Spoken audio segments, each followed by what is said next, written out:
Hey guys, and welcome to the Moms and Murder Podcast, a true crime podcast featuring myself, Mandy, and my dear friend, Melissa. Hi, Melissa. Hi, Mandy. How are you? I'm doing pretty good. How are you? Good. Second time trying to record this is a charm. We had a fun delay there for a minute where neither of us really realized that it was a delay until about a minute in. Yeah. That was okay, though. It was all right. We're marching on. It's almost 4th of July weekend. By the time this comes out, of course, 4th of July will be over, and that will be old news. But we're recording it before the 4th of July, and we're kind of getting ready to have our weekend where we celebrate in the best way that we know how, which hopefully involves eating a lot of really good food and it is. So water. Hopefully water is involved in this somehow. Yeah. My little guy's birthday is tomorrow. He's turning 7, which I'm so excited and sad about. But his birthday, he wanted me to make cake pops of the solar system. And let me tell you, this is just going to go down in history as one of the worst things I've ever made. I've watched the video 1,000 times and there's just no way I'm going to be able to make these things look like a solar system. And he's so picky. He knows everything there is to know exactly about them. like it is. Yeah. Yes. You think I can screw up Saturn's ring? Did you know Uranus also has a ring? Did you know, I think Neptune has a ring? I had no idea. They're at different angles. It's a whole thing. This is going to be a disaster. So I'm excited. But yes, my weekend includes a lot of food because it's, a birthday, celebrating a little guy's birthday. I'm just devastated and happy, but it'll be fun. I know. It's really hard to believe that he is going to be 7 already. It feels like he was just a little tiny guy in a baby carrier when I first met you, and that's what it was. So yeah, it's crazy to think that our little guys are that old already. So I know. To be fair, my kids have never been little, but he was a giant baby falling out of a baby carrier when you met him. But now he's just a giant 7-year-old. Perfect. So we'll get into the episode for this week. This story I think this is one of the craziest stories I've ever heard, just because the circumstances are so different than anything we've ever heard of before. And it involves catfishing, which is always really fascinating. I feel like a lot of people are really interested in that topic in general. So we're going to get a little bit of that to satisfy your catfishing curiosity this week. So pretty much once the internet was invented, it seemed like the concept of catfishing was born right away. And as I said, it's a topic that clearly fascinates all of us, since they even made this entire amazing TV show about it called Catfish, which Melissa reminded me was actually based on a documentary called Catfish, where Neve was, I guess, catfished by a woman. And then he went on to make an entire show about that after his experience was discussed on MTV. I don't think I saw the original documentary. It is creepy because he reads all these messages from this lady and you find out later it's not who he thinks it is. But I think spoiler alert, I think her husband is the one that made up the term catfish. I don't know where it came from, but in the movie they talk about it. Like, she's a catfish. She changes, who she is for different circumstances and stuff. And I don't think I'd heard that term really before then. So I'm like, dude, I hope he got that trademarked. He needed something out of that whole mess. But yeah, it was a documentary. If you haven't seen it, watch it. It's a lot of cringe, so much cringe, but in the best way. Yeah. Yeah, it's perfect. So I guess maybe if I would think back to reality shows that I ever watched in the past, Catfish is probably one of the only ones I can actually think of. And so if you don't know what we're talking about when we say catfishing, I think most people probably do at this point. But if you don't know, it doesn't have anything to do with going out fishing and catching dinner. But a catfish is defined by Merriam-Webster, which it's funny that this is actually a definition now in the dictionary. But it is defined as a person who sets up a false personal profile on a social networking site for fraudulent or deceptive purposes. So if you have heard of or seen the old MTV show called Catfish, then you know these are usually cases of people that are pretending to be someone else to lure a person into some kind of relationship with them. Sometimes it happens that the person being duped actually falls in love with the catfish, and a whole lot of drama ensues when they find out that the person they thought they were talking to is actually someone completely different, and oftentimes they have stolen photos and information from somebody else to use to pretend that they're that person. So the premise of the MTV reality show was to out the catfishers and to bring closure to those who were desperate to find out if they were even talking to a real person.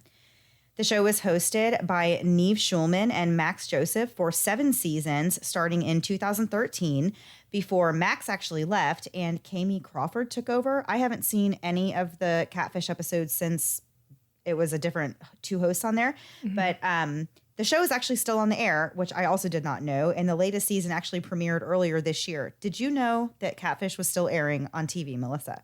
I honestly did not. But the funny thing is, yesterday I was listening to an episode of Jody from Reality TV and Amanda from Amanda Loves to Hate Teen Mom. They have like a side project where they like pick different episodes to watch. Well, they talked about this episode I never saw of Catfish, where a guy thought he was in love with Katy Perry, like really actually thought it was Katy Perry, and they like go to the UK to meet her. It's the craziest thing I've ever heard in my entire life, and I have to watch that entire episode because it's just bonkers from beginning to end, just hearing them recap it. But like I kind of did what you did, and I think I watched a little early on, but then after like 2 or 3 seasons, you're like, well, I know what's going to happen next. Like, you didn't know they were a catfish. They were a catfish. Right. If you would have just done a Google image search, you could have figured this out. But that was a long time ago. Now we know these things, except Yolanda from 90 Day Fiancé. But everyone else seems to know these things, and it seems like it would be much harder to do that now. I'm sure it's possible. But it seems more difficult. I agree. Yeah, 2020 is not the time for Catfish because I feel like most people, if you've been on social media at all, it's pretty easy now to spot a fake profile, or at least if you see a profile that gives you kind of some red flags, like you're probably not going to fall in love with that person unless they give you some more clear details that they're actually a real person. So I definitely feel like it was something that happened in the early 2000s and probably not as likely to happen now. Although I guess if the show is still running, people are still falling for it. So that, I guess that tells you all we need to know. Right. So I guess now there's even spin-off shows like Catfish Trolls, where they go around and find these internet trolls that harass people online. And that is something that I definitely feel like I could get behind. That is the kind of reality trash TV that I would be totally interested in, because how many times do we see internet trolls and we're just like, oh my gosh, who is this person? I know. Neve is just a lot for me. He's a lot of personality for me, where I'm just like, okay, let's just get on with the show. Just show me the facts. I don't need you talking in between it. But people probably say the same thing about me. Yeah, no, they probably don't actually. Melissa, you are the fan favorite. No, go ahead. So with the rise of social media and online dating, there has been an increasing opportunity for anyone to pretend to be anything they want. One study actually showed that 1 in 10 online dating profiles are fake. Another study showed that women are 50% more likely to give false or misleading information on their social profiles. Some other interesting statistics on catfishing that I found are that 64% of catfish are women, 24% of catfish pretend to be a different gender when creating their fake identity, 73% use photos of a different person, not themselves, and 53% of Americans admit to falsifying their own online profiles, which I thought was a really shocking statistic, that 53% of people fake certain things on their profiles. That's a lot of people that are not being truthful with the way they're presenting themselves online, which I think is really interesting in this day and age of social media. Well, yes and no. I don't want somebody knowing where I live, so I could see being very vague on things like that. I don't want to give all my information off. So if that's part of the percentage, then I do understand that. But if it's like, I put up a picture of Heidi Klum and meanwhile I look like me, you're going to be, I get that statistic, but I feel like people, not that you shouldn't be honest, but I'm, how I am. I'm very careful about everything. So I don't want to give up too much information. So yeah, maybe that makes sense. I don't know. Yeah, it's still a lot. I get it. Yeah.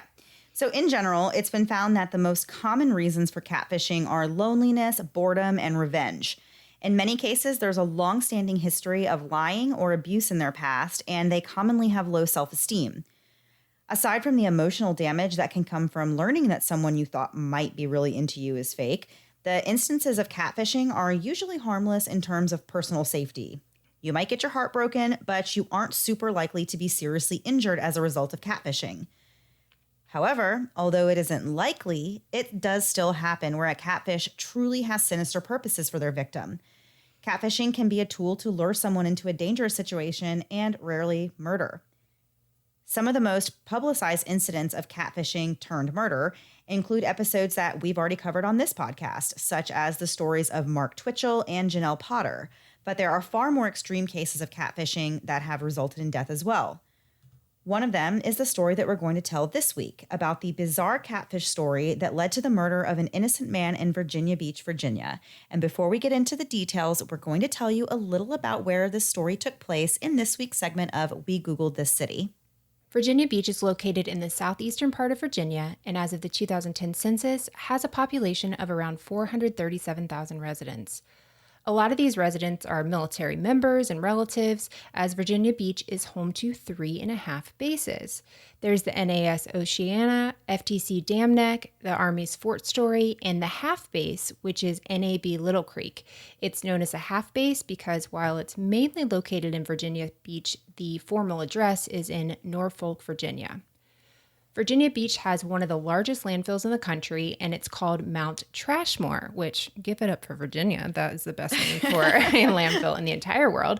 So the first fact I saw about this was they shoot their, 4th of July fireworks from there, which I thought that's kind of weird, but I kind of get it. And so for some reason, because it's called Mount Trashmore, I had to Google more and just learn more because it's the craziest thing. Because I saw pictures and I was like, that doesn't look like a trash dump. So then I went to visitvirginiabeach.com, and here's a quote from it. I think it's really just a really cool place, actually. So, quote, world-renowned Mount Trashmore Park encompasses 165 acres and is comprised of 2 man-made mountains, 2 lakes, 2 playgrounds, a skate park, and vert ramp, I'm not sure what a vert is, and multi-use paths. The main mountain, Mount Trashmore, now 60 feet in height and 800 feet long, was created by compacting layers of solid waste and clean soil. So they've taken this whole area, and it's literally parks and lakes and all kinds of stuff. It's really incredible. I feel like there's a Leslie Knope in Virginia that turned this landfill into a park, and she is 10,000 candles in the wind. So lastly, lots of your favorite names in sports and entertainment hail from Virginia Beach, including the happiest singer of them all, Pharrell, gymnastics superstar Gabrielle Douglas, and even though every article claims that she's actually from a nearby town, Virginia Beach really wants credit for Missy Elliott, which who blames them? So Mandy, I'm done with this week's Google This City, but do you know what time it is? No. Get your show on. Get your show on. Get your show on. I was going to ask a question because I know you had a new chicken this week, and I was going to end it with, is that your chick? But then, well, I kind of did. Oh, I could not figure out how to naturally do that, but I was very excited. well, you did it anyway. It was natural. I guess I did. Yeah, sure. Perfect. So although catfishing has been around just as long as chat rooms have, it's 2020 now, and as I said, most people are a little bit more internet savvy than they were back then. But this story took place in 2006, when catfishing wasn't really talked about much, and we hadn't really yet developed methods of vetting online profiles that we came across.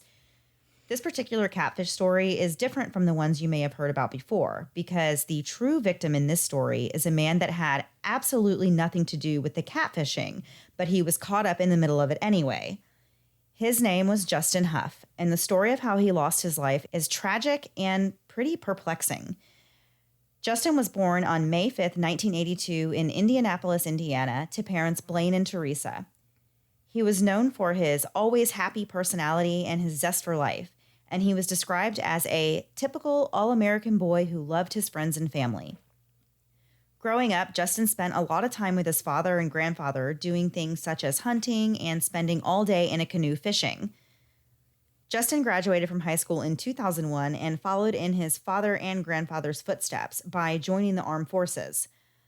His grandfather had served as a merchant marine in World War II, and his father served in the Air Force, and this tradition inspired Justin to join the Marine Corps. He graduated from Marine Corps Recruit Depot, San Diego in 2001 and was assigned to the Maintenance Battalion, where he worked as a diesel mechanic. A short time into his career in 2003, Justin was deployed to Iraq in support of Operation Iraqi Freedom. He ended up serving 2 tours there. Upon returning from his second tour, Justin re-enlisted in the Marines, but he wanted to change directions a little bit. He started attending classes at the Navy and Marine Corps Intelligence Training Center in Virginia Beach. He was assigned to the Brigade Service Support Group 1, 1st Marine Logistics Group, Marine Expeditionary Force, based at Camp Pendleton. In March of 2005, Justin met a woman named Rebecca at a barbecue, and the two hit it off and began a relationship.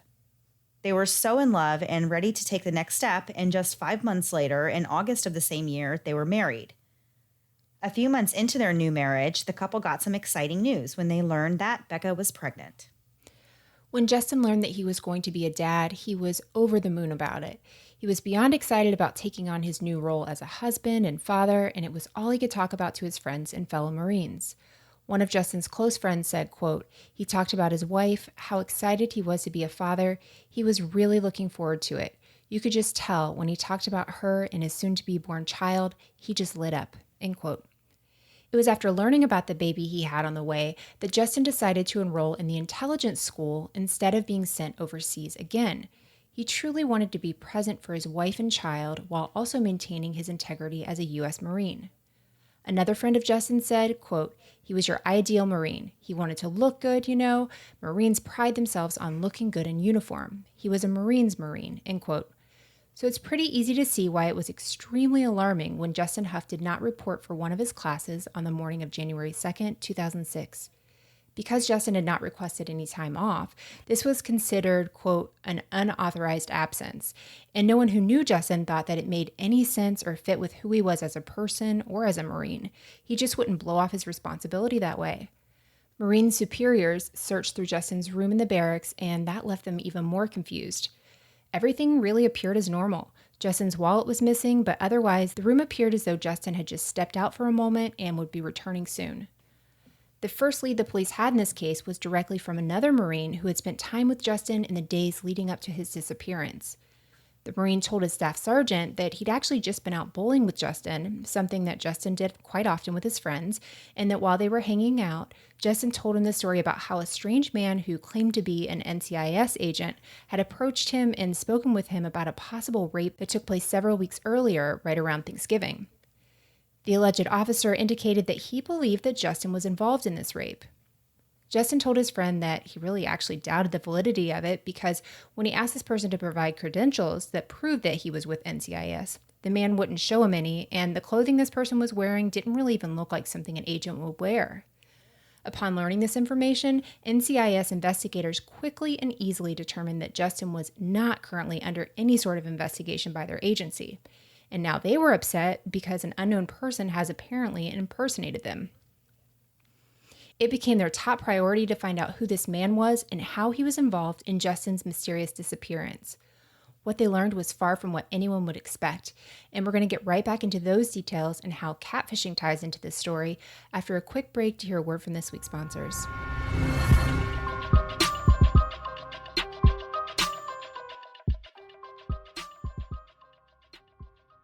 We've somehow already made it to July, and although I can barely keep track of what day it is, the second I walk outside, I know it's definitely summer. It's so miserably hot and humid right now, the second I go outside with my kids, I feel totally wiped out. Thankfully, Hydrant is there to help me get back up and running more quickly than ever before, so I don't need that nap my kids were never going to give me anyhow. Hydrant is a refreshing electrolyte powder that's mixed directly into your water to both efficiently and effectively hydrate your body. It hydrates you quickly and keeps you going for longer. So I know what you must be thinking, which is, how does it taste? Hydrant is made with real fruit juice powder, so it's delicious and refreshing and has great flavors, like the just-in-time-for-summer one, which is iced tea lemonade and fruit punch. I'm a big fan of the grapefruit flavor myself.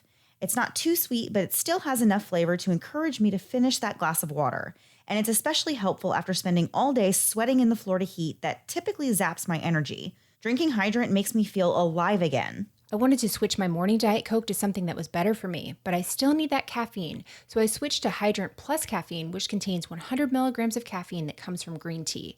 After drinking one, I feel refreshed and hydrated without getting those nasty headaches from the lack of caffeine. Not only is it delicious, it's backed by research, and even pro athletes and Hollywood celebrities like Ashley Greene swear by it. Hydrant starts at just $1 a pack for a 30-day supply, which is way less than what I'm paying for my daily Diet Coke habit. Plus, you can save even more with a subscription. We've got a special deal for our listeners to save 25% off your first order. Go to drinkhydrant.com/murder or enter our promo code MURDER at checkout.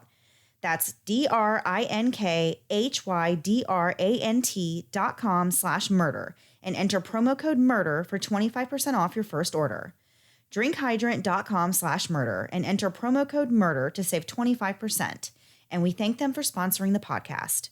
I struggle with focus. If you watch me clean one room in my house, you would understand. I start at one spot, then I get distracted, and I'm on to something else, struggling to complete what I started out with. I have 3 million different thoughts going on all the time, and sometimes when life is already stressing you out, having a hard time focusing makes it that much harder. Luckily, Focal Plant-Powered Wellness has been a huge help for me, as its stacks use nature's best ingredients to help me focus during the day and sleep at night. Life never just stops, no matter what else is going on. It's so easy to get burnout or feel overwhelmed. Focal offers both day and night options, and I'm really loving Focal Day. It combines premium CBD plus stress-fighting adaptogens that help reduce brain fog, which is my natural state, helps to increase my productivity, and turns my creativity on high. One thing I struggle with, especially as a mom, is feeling overwhelmed, which leaves me being short-tempered.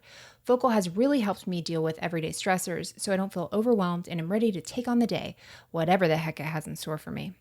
Focal Day has ingredients from Mother Nature, such as lion's mane, L-theanine, vitamin B6, Bacopa monnieri, and premium CBD.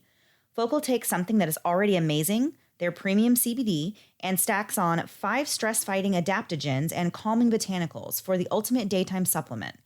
The adaptogens help your body resist symptoms of stress, including anxiety and fatigue, increases mental alertness, concentration, and productivity, and reduces brain fog and brings your body and mind back to balance. Plus, there are long-term benefits for a healthy mind. Focal products are vegan, non-GMO, manufactured in an FDA-approved GMP-compliant factory, third-party tested, all tests are actually available on their site, and day and night are also True ID certified, a rarity in the CBD space. Best of all, Focal offers a 60-day money-back guarantee. Love it or pay $0. Use code MOMS for 15% off your order. Go to focal.com, that's FOCL.com, and use code MOMS for 15% off your first order. And now back to the episode. Before the break, we were just about to get into what the NCIS investigators uncovered while looking into the disappearance of 23-year-old Corporal Justin Huff. In the very early hours of the investigation, officers contacted Justin's wife, Becca, to ask her when she had last heard from her husband. Becca told them that she had just talked to him the night before, right around midnight, and he told her that he was going to bed at that time. I'm not entirely sure what time roll call typically is at a military intelligence school, but I'm sure it's probably pretty early, meaning that Becca spoke to Justin just hours before he failed to show up for class. As it would turn out, Justin lived in one of the only 2 barracks buildings to have video surveillance, so they reviewed the tapes to see when Justin was last seen coming or going from his room. What they found was video proof that Justin exited his dorm shortly after his wife spoke to him at midnight.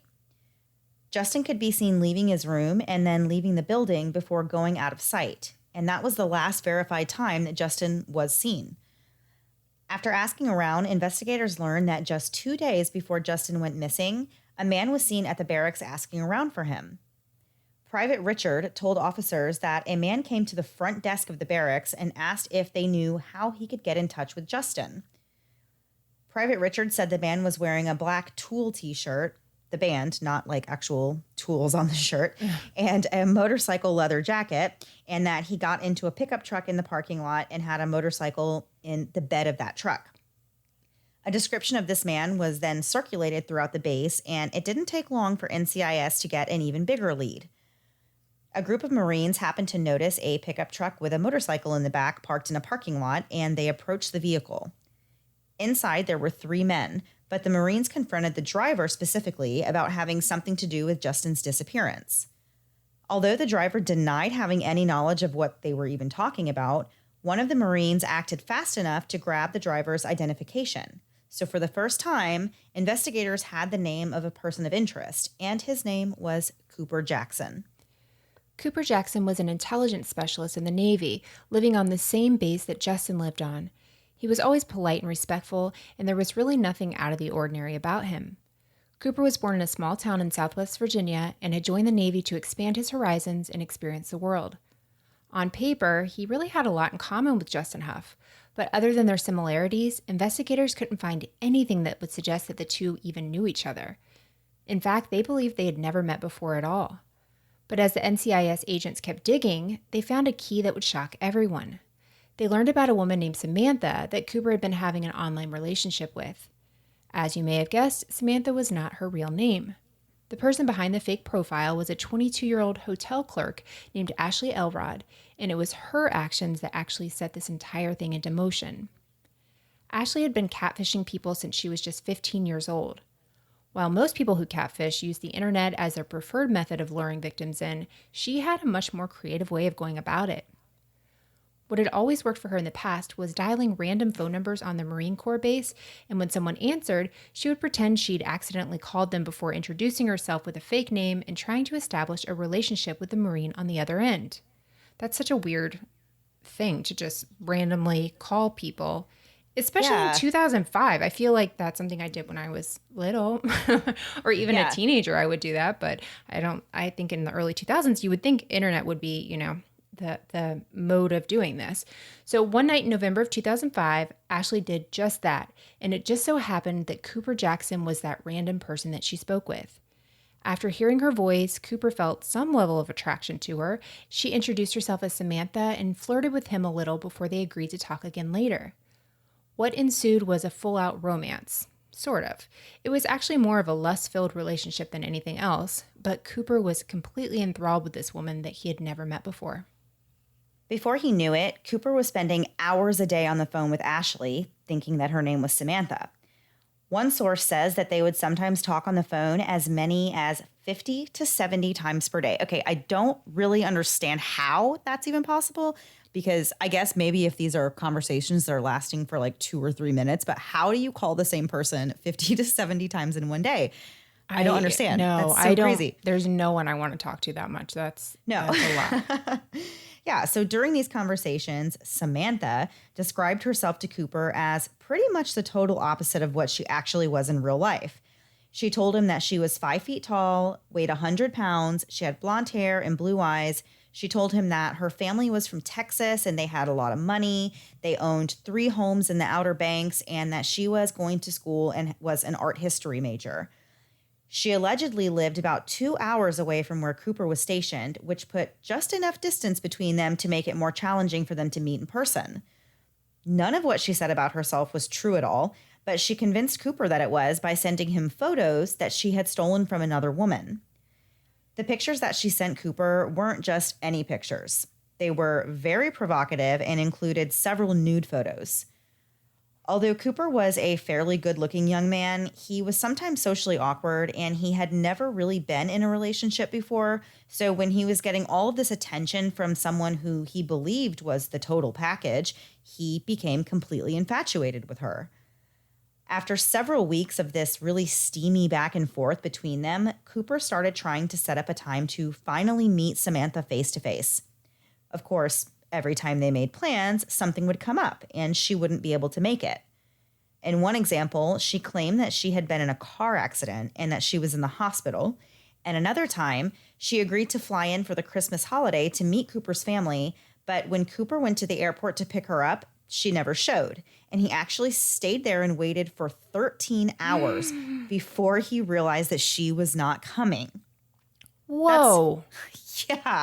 That's a long time. And I understand if you are expecting someone on a flight, and sometimes flights do get delayed. So I can understand waiting for a while, but 13 hours, that's half of a day that he stayed there and waited.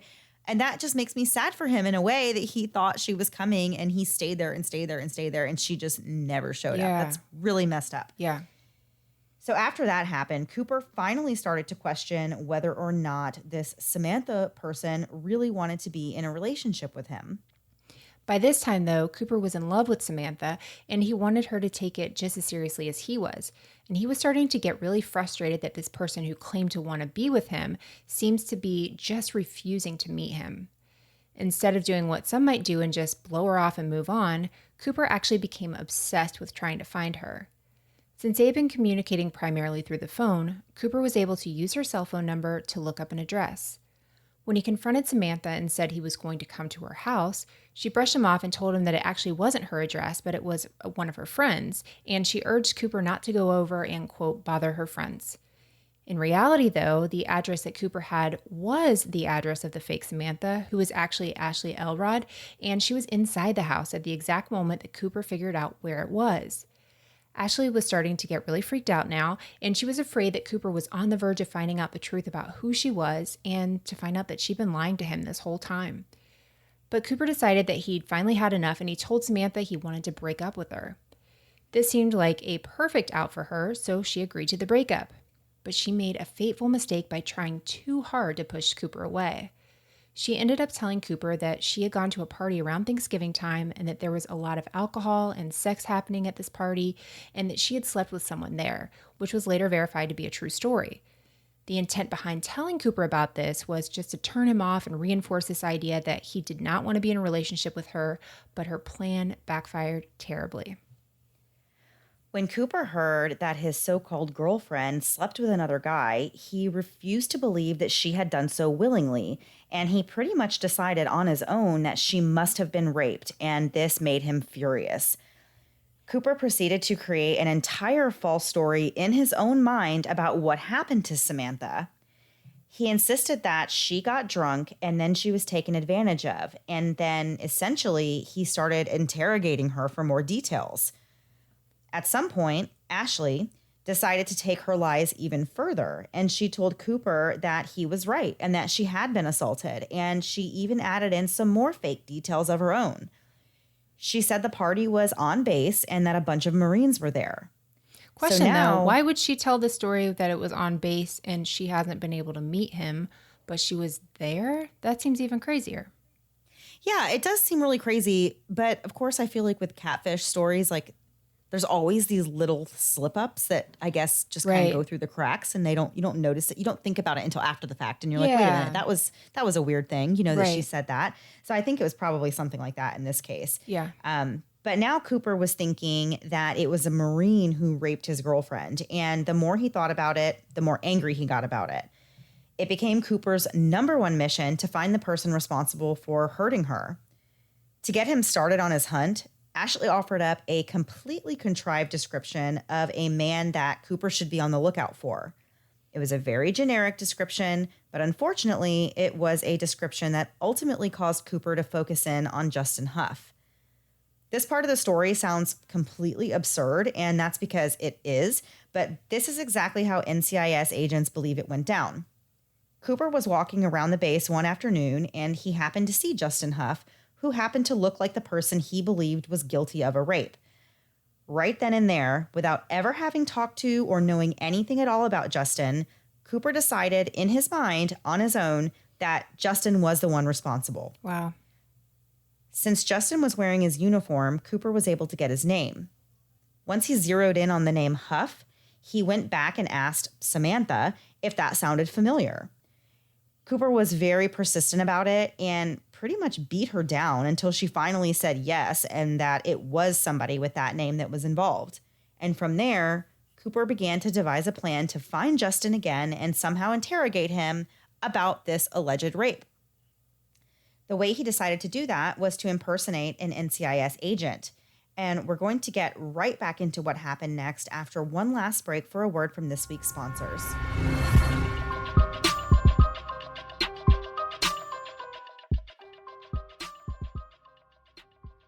Recently, I wanted to build a capsule wardrobe. Like those Pinterest boards of people that have their lives together and they have certain pieces that can match lots of other pieces and so on until everyone thinks you have your life together. Like a real grown-up. I wasn't sure where to start, but I saw an ad for Stitch Fix and decided to give it a try. And I'm so glad I did. Stitch Fix is a personal styling company that brings the world of fashion right to your door. With just a $20 styling fee every month that's actually credited towards anything you keep, Stitch Fix is like having your own personal stylist for a fraction of the cost. You can schedule your fix at any time, plus there's no subscription required, and shipping, returns, and exchanges are easy and free. Stitch Fix stylists pay attention to what you're looking for and what you're requesting, as well as review photos of outfits you've uploaded. And they even have a style shuffle where you can thumbs up or thumbs down lots of different clothing options, giving your stylist everything they need to know about you and your personal style. The hardest part about shopping is really figuring out just what you want, but Stitch Fix knows style and has access to amazing clothes to help you find what works for you. To get started, go to stitchfix.com/moms to set up your profile, and they'll deliver great looks personalized just for you in your colors, styles, and budget. Finding clothes that are long enough for me is always an issue. My stylist, Kim, takes that into consideration when she sends me my fixes. So my shirts, my pants, all of it is always nice and long so I feel comfortable in everything I put on. Plus, it's all beautiful and has added lots of variety to my wardrobe. Get started today at stitchfix.com/moms and you'll get 25% off when you keep everything in your fix. That's stitchfix.com/moms for 25% off when you keep everything in your fix. stitchfix.com/moms. One thing my husband and I have been putting off is putting together our wills. We've talked about what we would want to happen in a worst case scenario, things like where we want our kids to go if we passed away, and even those decisions people have to make in the hospital when a loved one isn't able to make healthcare decisions for themselves. But we didn't have any of it in writing. And guess what? Without it being in writing, it really doesn't mean anything in the eyes of the law. That's why I'm so glad we've partnered with Trust and Will to both share with you guys as well as to create my own. Trust and Will provides an easy-to-use website. So even if the only thing you know going into starting your trust or will is that you want something in place if anything should happen to you, Trust and Will guides you every step of the way. It takes just 15 minutes to finish an online will or trust starting at $69, plus free printing and shipping of your documents in beautiful folders to keep your documents safe. Plus, all wills and trusts include power of attorney and important health documents. I went to the Trust and Will website, and the prompts were easy to understand and asked me simple questions to help decide what I needed to choose to have both peace of mind for myself and my family. My biggest concern is having my kids cared for in case something would ever happen, so it was a huge weight off my shoulders to complete this process. I also appreciated that since my husband and I have different wishes in certain healthcare situations for ourselves, we were able to specify what we'd want and no one ever has to guess on our behalf. Visit trustandwill.com/momsmurder to automatically receive 10% off your purchase of a trust or will-based estate plan. Again, visit trustandwill.com/momsmurder to automatically receive 10% off your purchase of a trust or will-based estate plan. And now back to the episode. So before the break, we were just getting into how Justin Huff ended up in the crosshairs of Cooper Jackson and a woman named Ashley Elrod, who had catfished him and led him to believe that she had been raped by Justin. Cooper figured the best way to lure Justin into a conversation with him was by impersonating an NCIS agent. In the 2 days leading up to Justin's disappearance, Cooper contacted him several times and presented himself as an agent conducting an investigation into a rape that Justin was believed to be involved in. Justin had nothing to hide, and being the upstanding Marine he was, he wanted to cooperate fully with any investigation involving himself, as well as to clear his own name of any wrongdoing. For some reason, Justin agreed to meet Cooper outside to discuss this matter on the night that he was last seen leaving his dorm room and never returning. I imagine this guy Justin is married, he has a baby coming, and he knows he hasn't done anything. So, okay, I'll just talk this through. And obviously you don't want this to blow up. So if you feel like you can have this quiet conversation with somebody, explain everything, say, I wasn't there, prove you weren't there. That's much easier than having this giant investigation and, dragging your name through the mud. So I can see how you would think well, maybe this is just let's just get this over with, especially because he knows he hasn't done anything. So when the real NCIS agents who were investigating Justin's disappearance learned that they were being impersonated, it made them obviously very mad. There were over 24 officers called to help work on the case. As soon as officers got the name Cooper Jackson to go on, they immediately decided to go to his dorm, which was just on the other side of the base from where Justin lived. When they knocked on the door, Cooper opened it and said, quote, "Oh, thank God you're here. There's something I wanted to talk to you about," end quote. This, of course, intrigued the agents, but when they asked him if he knew who Justin Huff was, Cooper said no. Officers decided to use a little bit of a ruse to bait Cooper into admitting that he did know Justin. They asked him if he was aware that the barracks lobby was equipped with video and audio recording. It wasn't, but the officers already knew that Cooper had been to the barracks looking for Justin a couple of days before he went missing. When Cooper was confronted with this ruse, he began to backtrack and explain why he was there and why he was looking for Justin that day. He claimed that they had been out at a bar drinking and got into a confrontation with a Marine that he believed had the last name Huff. Cooper claimed that Justin left his cell phone on the table, so the next day he took it to the barracks twice to try and return his phone. The officer asked Cooper where that phone was now, and of course, Cooper said he didn't have it anymore. He said he thought it would look bad and like he stole it if he was caught with it, so he just threw it away. So you get in a bar fight with some guy, he leaves his phone, you're like, gosh, you know what I'm going to do now? Let me return this. I want to return his phone. Yeah, it doesn't make any sense. Yeah. So to the NCIS agents listening to all of this, it sounded like a bogus story. You can call it intuition if you want, but they believed at that moment that Justin Huff was dead and they needed to find out exactly what happened to him. As we mentioned before, both Justin and Cooper lived on base, but in different buildings. And as luck would have it, the buildings they each lived in were the only two buildings in the entire base that had video surveillance. Wow. Investigators had the footage of Justin leaving his dorm room that night, but now they needed to prove that Cooper also left his dorm room around the same time or shortly before. Sure enough, surveillance footage showed what they already believed was true. Cooper was seen taking duffel bags from his room down to his car, and they even believed that they could see the imprint of a gun that Cooper had concealed on his body. This was enough evidence to put Cooper in custody and transport him to their office to interrogate him about what he was doing that night. For the first 2 hours of the interrogation, Cooper continued to insist that he did not know who Justin Huff was. But after a while, it appeared that Cooper realized he couldn't lie his way out of this, and he finally broke down and told the story of what really happened.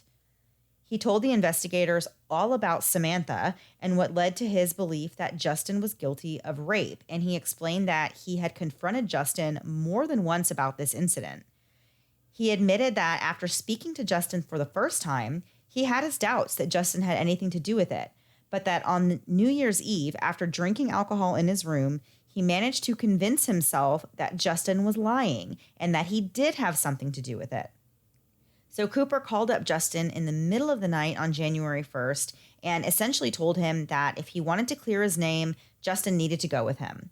So remember, all along Cooper is pretending to be an agent, and even though Justin had his doubts about that, as Melissa said, he didn't want to be wrong and get in trouble by not obeying this NCIS agent, so he went with him.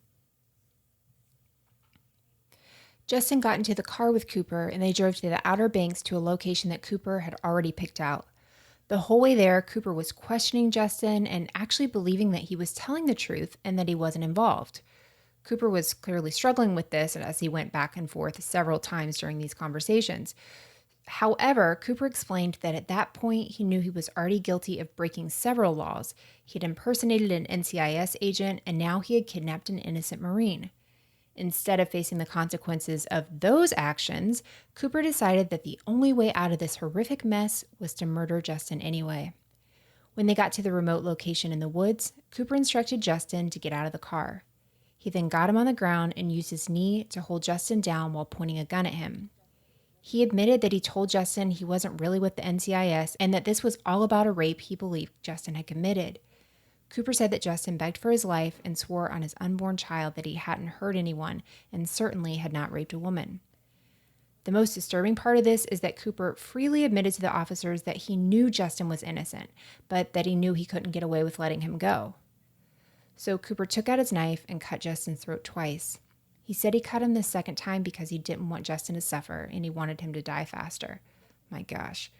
When Justin was dead, Cooper lit his body on fire and then found a location to bury him. After Cooper laid out this horrific confession, he agreed to take officers to the spot where Justin was buried, and he told them where they would find other evidence that he had gotten rid of in the process. Even though Cooper had provided a thorough confession, prosecutors still had to locate all the evidence necessary to prove that what he said was the truth. Of course, false confessions are a thing, so they need more than just a detailed confession to take someone to trial for murder. A group of fishermen would ultimately lead police to the very evidence they needed. While fishing on the lake at Dam Neck, the individuals spotted a suspicious silver item and reported it to police. Justin Huff's cell phone and wallet containing his identification was later found in this same lake. Divers for the Navy voluntarily went down to look for more evidence, even though the water is very murky and has low visibility, and they were able to find even more evidence. They found handcuffs, a shovel, and the knife used to kill Justin. Considering all the factors and having the evidence to prove it all, the Navy was seeking the death penalty for Cooper Jackson, which is really interesting because that is something that had not been done for years. Cooper pled guilty to the murder, and his defense team worked hard to spare him the death penalty and get a life sentence instead. based on the extremely odd circumstances that led to this murder and the fact that Cooper had never been in any legal trouble or any trouble with the Navy. Since Cooper pleaded guilty, all that was left was to decide his fate. The sentencing hearing lasted for 3 days, and prosecutors called on Ashley Elrod to testify as a key witness. Up to that point, Cooper had never seen the real woman behind the Samantha alias. He was visibly stunned when she walked into the courtroom to deliver her testimony. Ashley cried throughout most of what she told the court. She explained how she had been catfishing for years, and it was her way of connecting romantically with men who may have not given her the time of day in real life. She explained that she suffered from a very low self-esteem and that it felt good having the attention of these Marines and sailors. Ashley tearfully admitted that she had lied about being raped, and it was clear from her testimony that she was very remorseful for what she had just done to set this whole thing in motion. Also during the hearing, Cooper addressed Justin's family directly and apologized for what he had done. He told the court that he now realized that there were numerous red flags and signs along the way that he was being deceived, but he refused to believe it. In the end, they ended up sentencing him to life without parole. As for Ashley, officials believe that she truly had no idea that Cooper was going to murder someone and that this was not a scheme that was concocted between herself and Cooper. According to officers, there was no crime that she could be charged with. Catfishing is not illegal, and she did not conspire to murder Justin Huff. Several people disagree and believe that she had some level of culpability here, and that Justin Huff would still be alive if it weren't for Ashley's actions. However, she was never charged with a crime and did not spend any time in jail. She has since stated that she's in counseling and that this situation has ruined her life, and she doesn't wish to be part of any media coverage or interviews about it. NCIS agents said they felt she was truly remorseful, and she never dreamed that her actions would have led to the murder of an innocent man. Wow. Yeah, so this story to me has some parallels of the Tall Hot Blonde documentary. I can't remember the guy's name in it, where the two guys that work together are in love with this girl they meet online, and she pits them against each other, and they're all in this competition, of getting her affection, and one guy kills the other one and then finds out this was not the person that either one of them thought they were talking to.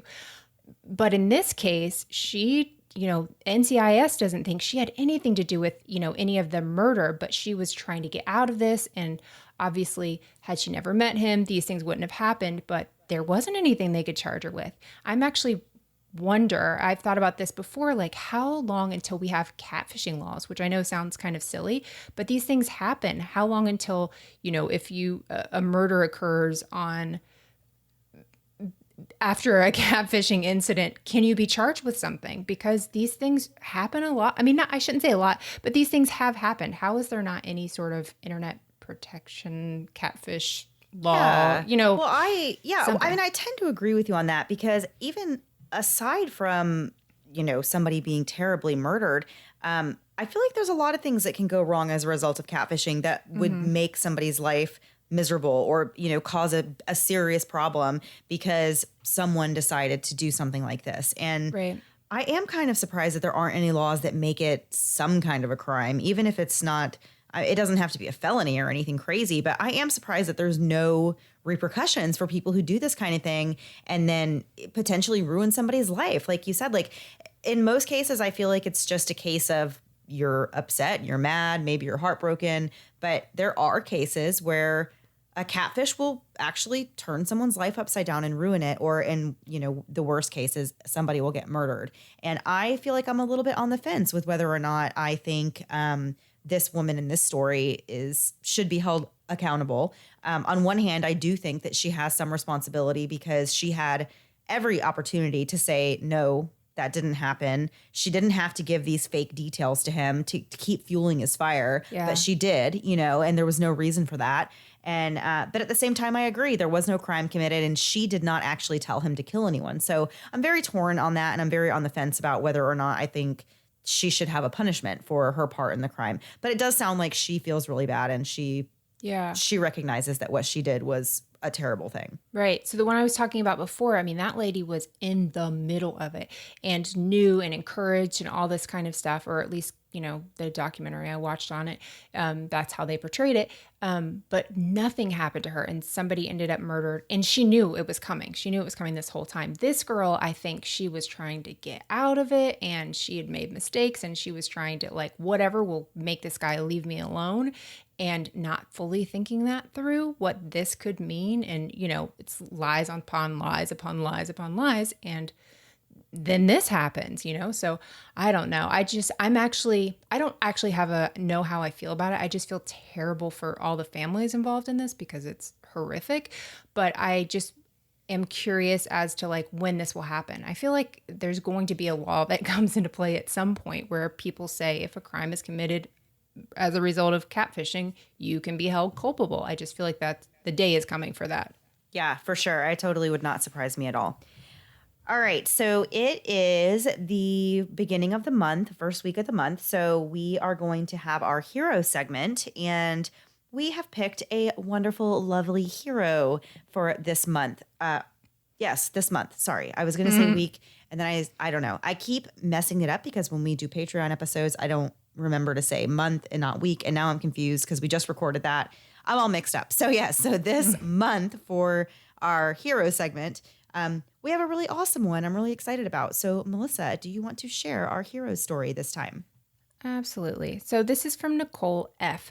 She said, "Hi, ladies. I've loved every minute of talking chickens, Diet Coke, and murder." Okay, I kept that in there. So it says, "My nomination is my amazing co-teacher of 6 years. I really don't feel like teachers are given the amount of credit they deserve. True that. But especially my wonderful co-teacher, Lisa.